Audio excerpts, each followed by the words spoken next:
on set, it's a very varied. You might have a casting tomorrow. Right, you've got to be in London, or you've got to be, So it's you can't. So being a mum as well, I think for a lot of mums that we live our lives around our children, and I and my child understands that I have my life too. I'm not, sometimes I am a mum, but I am not just a mum. Does that make any sense? So, yes. He loves me for who I am, and I love him completely for who he is, and the freedom for him to go to stay at his dad's or go, he goes where he wants. So we're not, what's the word when you're too attached to something? Does that make any sense? It does. Yes. So and now I'm in a great position where I can go for my career and can be free and can do the things that I want to do.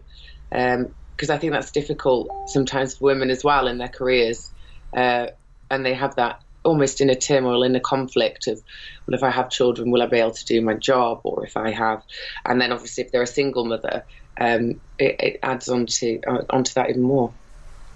Absolutely, yes, a huge amount of responsibility, and when you don't have support, or you don't have your support network there, then that can really prevent you from doing so many things. And you've got between when they start school, you've got the 9:30 till 3, haven't you? But then if let's say they're poorly, what do you do?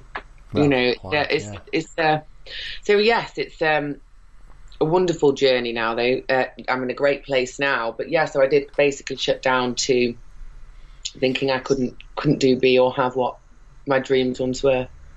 Yeah, and you've obviously been in a relationship before this shutdown, and again, without going into too much detail, because obviously it's private and we don't want to be sharing that sort of stuff with all and sundry. But excuse me, that relationship kind of went wrong, as they sometimes do.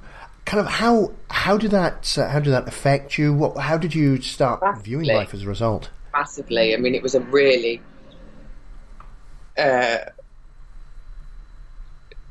then it was a really, it's a negative relationship, and to chip away at you, and it was emotionally and at times other things abusive, and it breaks you. But again, I was strong enough to say, well, I don't want that. But getting away from something when somebody decides they do want you sometimes isn't as easy as it sounds. So I think all of what happened, I see as a gift, because it's really created knowing exactly what I do want, and knowing exactly what I believe women should have in relationships and should be, and how men should treat women for their happiness as much as the woman's happiness. I think as I state on the show, it's about my happiness, and that's what makes a happy husband. So it's about making me happy. That might sound really like, oh God, that's a bit arrogant, but it is. I'm not here to be a martyr. I don't want to be I'm always cooking teas and resentful, and it's all those kind of relationships. No, I do what makes me happy. You do what makes you happy. Support each other, co-collaborate if you can. I think that's a great foundation in relationships.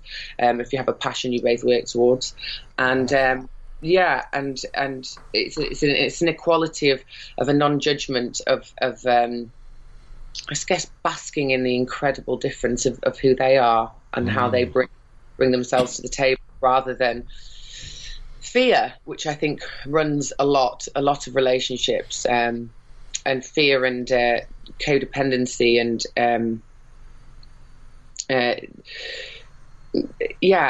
jealousy and all those kind of lower anger, kind of emotions, so that they become very controlling and try and control others or try and change others to make ourselves feel better. Well, if you didn't do that thing that you're doing, then I'd feel better right now. It's not that. It's saying the thing that you're doing, I choose now to see in a different light, and it can't affect me. So it's a great growth experience. I think all the times that we think that we've had the down moments, they've actually been massive gifts, because they've taught us, they've grown us, you know, and to still view with eyes of love and see everything with the eyes of love, you know, and you know, and the understanding again with the show, I would say there's 150 years, 6th generation family, you know, of belief systems that were there and ways of relationships should be.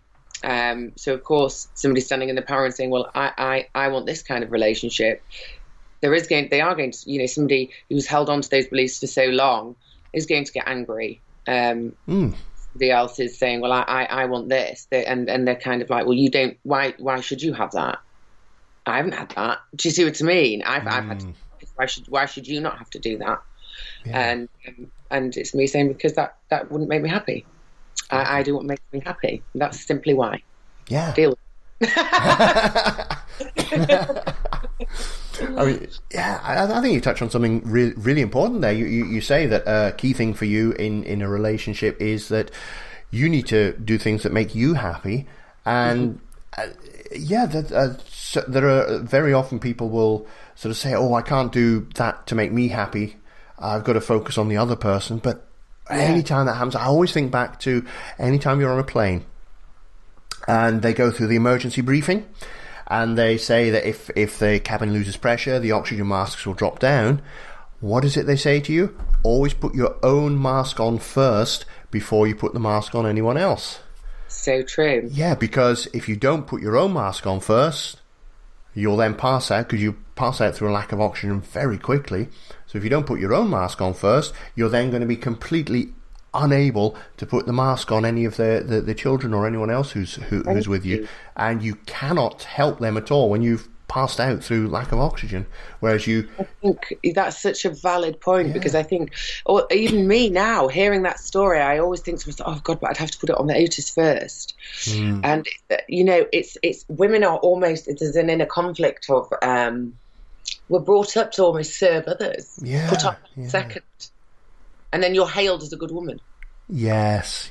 Whereas in fact, I don't, and I think that's where I shut down and being said, because I've always thought, no, it's not meant to be that. And I am this, and I am worthy of that, and I'm just as worthy. And I remember always thinking I loved being a girl, I loved being a woman, and thinking it really was equal. And then I remember when I had my child, and I thought, oh my God, no, it's really not. And it was just like a really big shock. Do everything. A minute, wasn't there 2 in this? You know, and that was it. That was a shock. And I think, as you're saying, you know, then it's not unconditional love, is it? How can I possibly give out happiness if I'm not happy? Exactly. Because by then I'll always be putting on that other person to change. I'll always be judging that person, thinking they're responsible for my happiness. So if they do this, that, and the other, so I'm not really. Everything is almost, it sounds awful, but manipulated in my behaviour, because I'm not coming from a position of love for myself or happiness for myself. So therefore, I'm trying to make somebody else behave a certain way. Subconsciously, we do it. You know. There was a great saying, and I don't know how to quite put it, but if you can't possibly love anybody else or possibly give happiness to anybody else if you haven't done it, if you're not that yourself. Exactly. Yes. Yeah. It's just it, and it's so what you're giving them is actually and showing relationships to the younger people in the world that are coming up now that's not. That's how a relationship is, but it's not. You know, it's a relationship I see is freeing. Yeah, because when you're in a relationship and you're happy in that relationship and you are happy in yourself, that comes across to the other person anyway. They're going to kind of pick up on the happiness. They either join you in that happiness or they just vibrate out of your life because they can't be around somebody who's just so happy all the time. Yeah, that's a very good point. Yeah.